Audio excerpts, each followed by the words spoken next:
The more you study about the history of it, the more it lends itself to a bridge of the world. It is one of Africa's great development monuments. The chance of this bridge being given World Heritage status is absolutely amazing. This was a major exercise in engineering, not only because it was a bold and innovative design of bridge, turned out to be the first suspension bridge of its kind in the whole of Africa. That bridge didn't just appear, it was created, there was a vision, it was made and physically made in another place at a different point in the place in the world by people who've never been there, who've never walked on that bridge and can't even imagine what it looks like. Every single piece of this bridge was fabricated in Middlesbrough in England. Then it was put on a boat and taken to Beira, which is 7,000 miles. Then it was put on a train, brought to Chennai, and then it was finally driven up the last 140 miles here. On a new road that had to be cut through the bush, hauled by heavy tractors up to this location.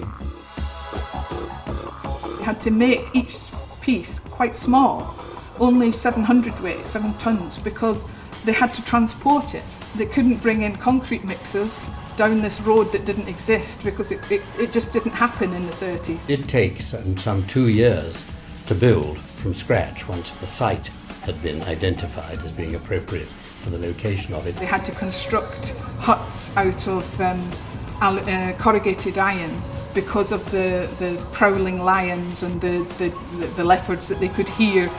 The bridge was opened in 1939, was designed by engineer Ralph Freeman and built by Dorman Long in Middlesbrough.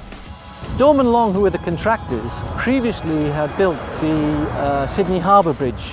And in fact, the cables on the hangars came from the Sydney Harbour Bridge. It was the first time in the world outside America that the cables consisted of straight parallel wires rather than twisted.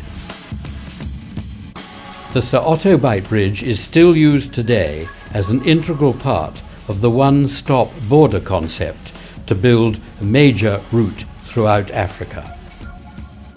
We were launching the pilot North-South Corridor project, which has been a resounding success with respect to the one-stop border post, which will then launch the negotiations for the establishment of the tripartite free trade area, which we have now popularly christened as the Grand Free Trade Area for the 26 countries, creating a better, harmonious society.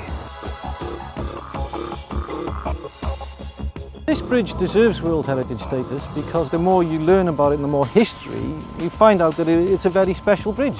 I mean, this was like the genesis for all long suspension bridges, particularly in the UK.